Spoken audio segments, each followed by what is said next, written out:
Currency پہ پڑتا ہے، اور جب کرنسی گرتی ہے تو کیا ہوتا ہے؟ مہنگائی آ جاتی ہے۔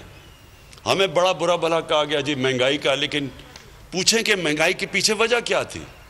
سب سے بڑی وجہ یہ کہ جو ٹریڈ گیپ تھا پاکستان کا، کہ کتنی پاکستان کے اندر امپورٹس آ رہی ہیں اور پاکستان کتنی ایکسپورٹس کر رہا ہے، اس میں اس ملک کی تاریخ کا وہ خسارہ تھا 40 ارب ڈالر کا، جو آج تک کبھی ملک اس کے قریب بھی نہیں گیا۔ جب 40 ارب ڈالر کا ٹریڈ گیپ ہو تو اس میں ملک کے کرنسی نے تو گرنا ہی ہے، اور کرنسی کو کیسے بچایا ہوا تھا؟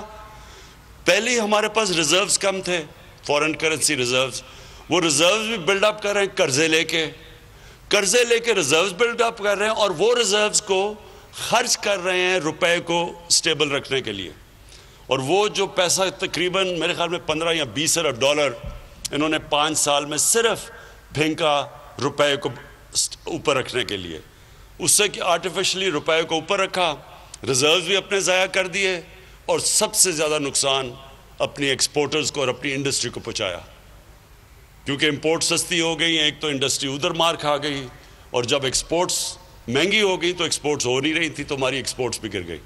تو جو ہمیں پاکستان ملا تھا وہ سب سے مشکل حالات میں، اور یہ بالکل ٹھیک کہہ رہا ہے کہ اسد عمر نے مجھے جب فائنانس منسٹر تھے تو انہوں نے مجھے بتایا کہ ہم لوگوں کو بتا نہیں سکتے کہ ہمارے پاس پیمنٹس دینے کے پیسے نہیں ہیں، کیونکہ اگر لوگوں کو پتہ چل جائے گا تو روپے کے اوپر رن ہو جائے گی، یعنی روپے اور گر جائے گا۔ اس لیے ہم بڑے مشکل وقت سے گزرے تھے، اور ہمارے باہر کے دوستوں نے ہماری اس وقت مدد کی جس کی وجہ سے ہم ڈیفالٹ سے بچ گئے۔ اور ڈیفالٹ آپ کو پتہ ہے، ڈیفالٹ کا مطلب یہ کہ روپے کے اوپر سیدھا پریشر روپے پہ جانا تھا، ہماری باہر ٹریڈنگ رک جانی تھی، ایکسپورٹس رک جانی تھی، اور روپے نے اور مزید گر جانا تھا۔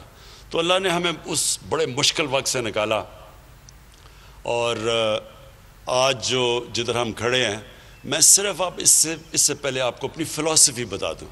دیکھیں، ہم جب بڑے ہو رہے تھے، اسکولوں میں تھے 60s میں، تو 60s میں پاکستان ایک مثال دیا جا رہا تھا ڈیولپمنٹ ورلڈ کے اندر، کہ ہمارا پاکستان کا ماڈل بتایا جاتا تھا دنیا کو کہ یہ دیکھیں، یہ پاکستان کو دیکھیں کہ کیسے ترقی کر رہا ہے۔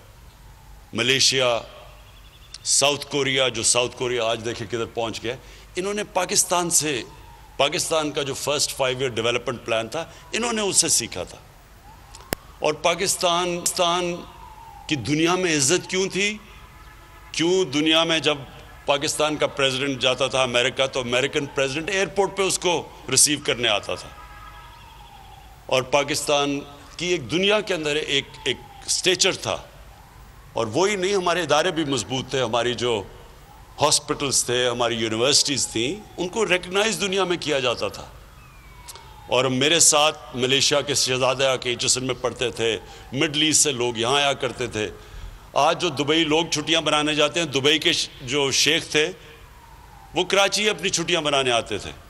تو پاکستان کا ایک مقام تھا۔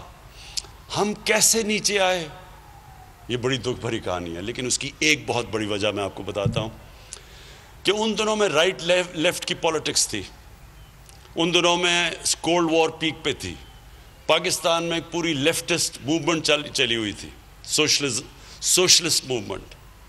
اور جب 1970 کے اندر جب ذوالفقار علی بھٹو جیتے تو انہوں نے سوشلزم، اسلامک سوشلزم کے نام پہ نیشنلائزیشن شروع کر دی۔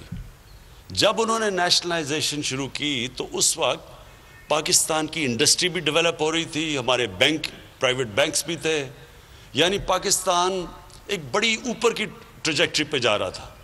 لیکن کہا یہ جاتا تھا کہ 22 خاندانوں کے اندر ساری پاکستان کی دولت محدود ہو گئی۔ یہ 22 خاندان کا پورا ایک چلا کہ پاکستان میں تھوڑے سے لوگوں کے پاس پیسہ جمع ہو گیا۔ ہونا کیا چاہیے تھا؟ دیکھیں، ہمیشہ اپنی زندگی کا تجزیہ انسان کو کرنا چاہیے۔ کامیاب انسان ہمیشہ اپنی زندگی کو سوچتا ہے کہ میں کیا کر سکتا تھا تو بہتر ہو سکے۔ کامیاب ادارے بھی یہی کرتے ہیں، سارا وقت اپنی انالیسز کرتے ہیں کہ ہم کیسے اپنے آپ کو بہتر کر سکتے ہیں۔ جب ماضیوں کو اب مانتے ہیں تو اب اوپر جاتے ہیں۔ ہم نے کیا غلطی کی؟ ہم نے بجائے اس کے کہ جو اگر پیسہ تھوڑے سے خاندانوں کے پاس چلا گیا تھا تو قانون ایسے لے کے آتے کہ وہ پیسہ نیچے چلا جاتا، غریبوں کے اوپر جو چائنا نے کیا ہے.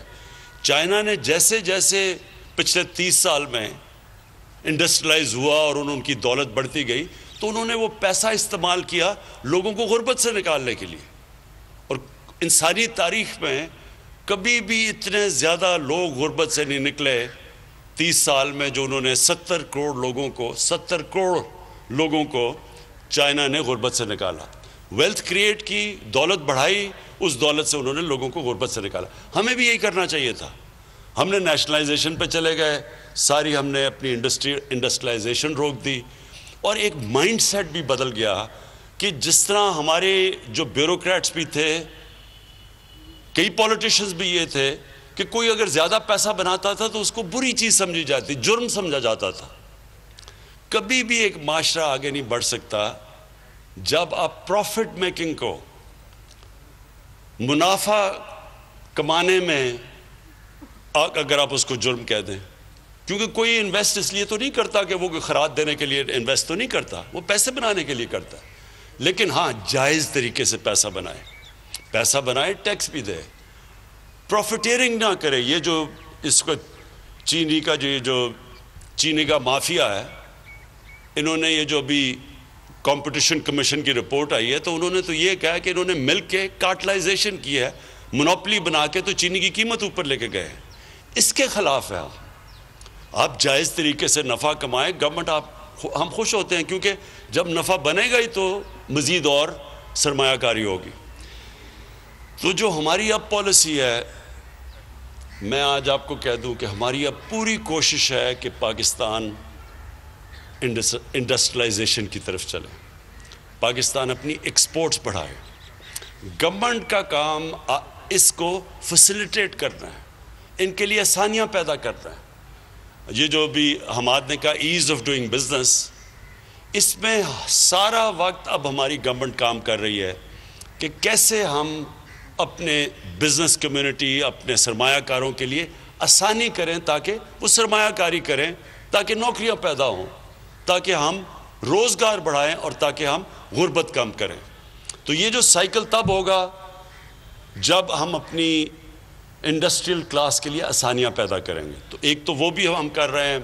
ایف بی آر کے اندر اس وقت مسلسل ایک ریفارم پروسیس چل رہا ہے، آٹومائزیشن کی طرف جا رہے ہیں، ٹیکنالوجی کو استعمال کر رہے ہیں تاکہ یہ جو بیچ میں سے یہ جو ہیومن انٹریکشن کم ہو، تاکہ جو رشوت لی جاتی ہے اور جو ہراسمنٹ کی جاتی ہے وہ کم ہو. تو یہ مسلسل اب ہماری ایک جدوجہد چل رہی ہے. جو ہم نے انسینٹیوز دی اپنی ایکسپورٹرز کو، مجھے بڑا اللہ کا شکر کرتا ہوں کہ اس کا نتیجہ آ گیا، ہماری ایکسپورٹس بڑھنی شروع ہو گئی ہیں. ہم ایک مشکل وقت میں، یعنی یہ جو کرونا کا جو یہ پچھلے 6 مہینے گزرے ہیں، یہ ساری دنیا کے اوپر ایک مشکل ترین وقت سے دنیا گزری ہے. اس سے اللہ کا کرم ہے کہ ہم نے جو فیصلے کیے اس مشکل وقت میں، ہم نے اپنے غریب لوگوں کو بھی بچا لیا، یعنی بچا لیا بنسبت باقی ملکوں میں جو ہو رہا ہے، جو ہندوستان میں ہو رہا ہے. اس وقت ہندوستان میں غربت بڑی تیزی سے اوپر گئی ہے. ہم نے جو فیصلے کیے اس سے ہم نے اپنے غریب لوگوں کو بھی بچا لیا، اور اس کے علاوہ ہم نے اپنی انڈسٹری کو بچا لیا، ایکسپورٹرز کو بچا لیا. اور یہ ہمارے فیصلے اس لیے بہتر ہو گئے کہ مسلسل ہم نے بیلنس کرنا تھا کہ ایک طرف لوگوں کو کرونا سے بھی بچانا تھا، دوسری طرف اپنے ملک کو بھی بچانا تھا، اپنی معیشت کو بھی بچانا تھا، اپنے انڈسٹری کو بھی بچانا تھا. تو یہ اس کے لیے میں اپنی ٹیم کو خراج تحسین پیش کرتا ہوں.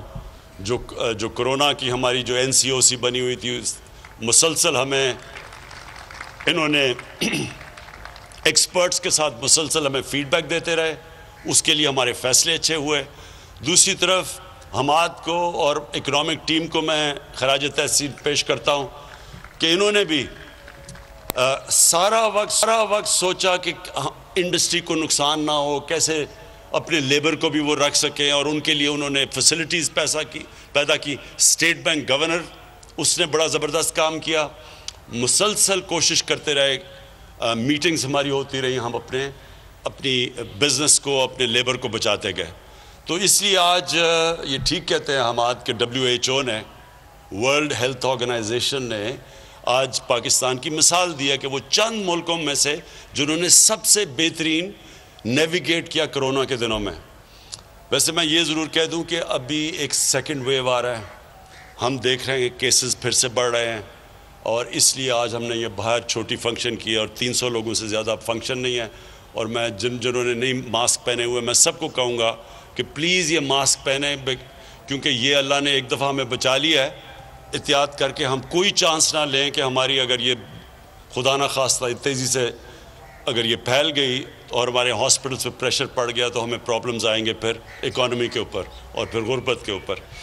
اپنی میں انڈسٹری کو آخر میں جو آپ کو آج خاص طور پہ یہاں آیا، ایک تو مجھے بڑی خوشی تھی کہ میں جب یہاں الیکشن سے پہلے آیا تھا تو پاور لومز بند ہو رہی تھیں، کئی فیکٹریاں بند ہو رہی تھیں اور وہ ریل اسٹیٹ کی طرف جا رہی تھیں، اور بڑا مشکل حالات تھے فیصل آباد کے۔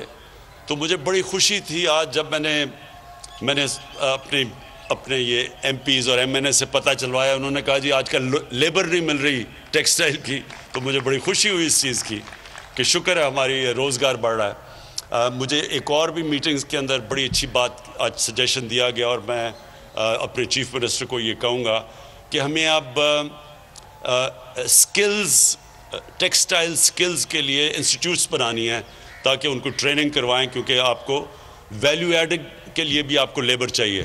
تو وہ لیبر کے لیے، اس کے لیے، کیونکہ جو سکل ٹیکسٹائل کا اب جو لیبر ہے، جو ورکر ہے، وہ اب اس کی ڈیمانڈ بڑھ گئی ہے اور وہ مل نہیں رہا، تو اس لیے ہمیں اس کو بھی کرنا چاہیے، کیونکہ انشاءاللہ ہم جیسے جیسے ہماری ایکسپورٹس بڑھیں گی، اور میں آپ کی جس طرح حماد نے بھی آپ سے سب سے اپیل کی کہ مزید اور آپ انویسٹمنٹ کریں، اور انویسٹمنٹ اس سوچ سے کریں اور بے فکر ہو کے کریں کہ یہ اب آپ کے پاس ایسی گورنمنٹ آئی ہے جس کا کام ہے آپ کے مسئلے حل کرنا، جو ایسی گورنمنٹ آئی ہے جس نے آپ کے لیے ایک سٹیبلٹی دینی ہے، ایک ایسی پریڈکٹیبلٹی دینی ہے کہ آپ جو بھی اپنی انویسٹمنٹ کریں آپ کو یہ فکر نہ ہو کہ ایک دم کوئی ایسی پالیسی چینج ہوگی جو ایک دم آپ کی انڈسٹری کو افیکٹ کرے گی۔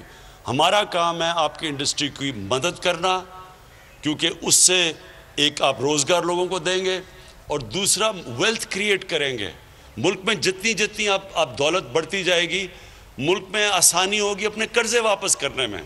ہمارے اوپر ایک تو قرضوں کا پہاڑ چڑھا ہوا ہے، اور وہ تب ہی ہم اتار سکیں گے جب انڈسٹریلائزیشن ہوگی اور جس سے ویلتھ کریشن ہوگی، پیسہ آئے گا ہی تو ہم قرضے واپس کریں گے۔ تو اس لیے ہماری یہ پالیسی ہے کہ ہم آپ کو پوری طرح سپورٹ کریں گے، فیسیلیٹیٹ کریں گے، آپ کے لیے آسانیاں پیدا کریں گے۔ فیصل آباد وہ شہر ہے جو کہ پاکستان کی انڈسٹریل سٹی ہے، جس کے لیے انشاءاللہ آپ دیکھتے رہیں گے کہ ابھی سی ایم پنجاب سے بھی بات ہو رہی تھی کہ آپ کے لیے آپ کی سڑکوں کا جو بھی حال ہے، اس کو انشاءاللہ اس میں بھی انویسٹ کریں گے، اختیار کیا ہوا ہے۔ کیونکہ یہ نہیں کہ فیصل آباد نے مجھے ووٹ دی اور کراچی نے مجھے ووٹ دی، اس وجہ سے نہیں، کیونکہ آپ پاکستان کے انڈسٹریل ہبز ہیں، آپ اوپر جائیں گے تو پاکستان اوپر جائے گا۔ تو اس لیے ہماری پوری کوشش ہے آپ کی مدد کرنے کے لیے۔ وہ اور بات ہے کہ آپ میں ماشاءاللہ اتنا شعور تھا کہ آپ نے صحیح پارٹی کو ووٹ دے دی، لیکن اس کے باوجود ہم اس لیے کریں گے کیونکہ ہماری اس وقت انڈسٹریلائزیشن، یہ 1960s کے بعد یہ پہلی دفعہ وہ گورنمنٹ آئی ہے جس کا مین پالیسی، اس کا فیصلہ کیا ہوا ہے ہم نے کہ ہم نے پاکستان کو انڈسٹریلائز کرنا ہے۔ تو جو بھی آگے پالیسیز بنیں گی آپ کے ساتھ مشاورت میں بنیں گی، ہم کانسٹنٹلی آپ کے ساتھ مشاورت اس لیے کریں گے کہ آپ کی انپٹ آئے گی تو ہم آپ کی رکاوٹیں دور کرتے جائیں گے، اور پھر اللہ کا شکر ہے کہ جو اس وقت پاکستان کے انڈیکیٹرز ہیں، ہماری جو اکانومی چلنی شروع ہو گئی ہے، ہماری جو کنسٹرکشن انڈسٹری ہے جو کہ سب سے زیادہ شہروں میں لوگوں کو روزگار دیتی ہے، کنسٹرکشن انڈسٹری چل پڑی ہے، اور اس کے ساتھ 30 اور انڈسٹریز جو ریلیٹڈ ہیں ان کے اندر کام شروع ہو گیا ہے، اور کنسٹرکشن انڈسٹری کو جو پیکج دیا وہ بھی پاکستان کی تاریخ میں پہلی دفعہ ایک اپنی کنسٹرکشن انڈسٹری کو اس طرح کا پیکج دیا ہے۔ تو کنسٹرکشن انڈسٹری، ٹیکسٹائل انڈسٹری، اور اس کے علاوہ جو ہم نے اپنے ورکرز کو اب ٹرین کرنا ہے، لیبر کو ٹرین کرنا ہے تاکہ وہ بھی ویلیو ایڈڈ ہو، وہ بھی مجھے پتہ ہے کہ پرابلمز آ رہے ہیں ہماری اب انڈسٹریلائزیشن کے اندر، تو وہ ساتھ ساتھ ہمارا چلے گا. ہم نے اپنی جو بینکنگ سیکٹر ہے، جو ہم نے اسٹیٹ بینک آف پاکستان ہے، کبھی بھی اسٹیٹ بینک نے اس طرح کی اپنی انڈسٹری کی اور کنسٹرکشن سیکٹر کی مدد نہیں کی جو آج وہ کر رہا ہے. وہ بھی کانسٹنٹلی آپ کو فیسیلیٹیٹ کر رہا ہے آپ کے لیے آسانیاں پیدا کرنے کے لیے. اور میں آخر میں آپ سب کا شکر گزار ہوں. میں جو پاکستان کی جو انڈسٹریلسٹ یہاں بیٹھے ہوئے ہیں، آپ کو پھر سے آخر میں شور کرتا ہوں کہ ہمارا انٹرسٹ یہ ہے کہ آپ جس طرح ایک دفعہ 60s میں انڈسٹریز کو پوری طرح پروموٹ کیا گیا تھا اور اس کی وجہ سے پاکستان آگے نکل گیا تھا سارے خطے میں، اسی طرح اب بھی ہم آپ کو کریں گے. میری ریکویسٹ صرف آپ کو یہ ہے کہ جو آپ کا لیبر ہے، جو مزدور ہیں، ان کا ساتھ ساتھ جیسے جیسے آپ کی حالت بہتر ہوتی جائے، مزدوروں کو آپ نے نہیں بولنا، ان کے لیے بھی آپ نے ان کی بھی سیلریز کا آپ نے دھیان رکھنا. بہت بہت شکریہ. سبسکرائب کریں اور بیل دبائیں تاکہ کوئی خبر رہ نہ جائے.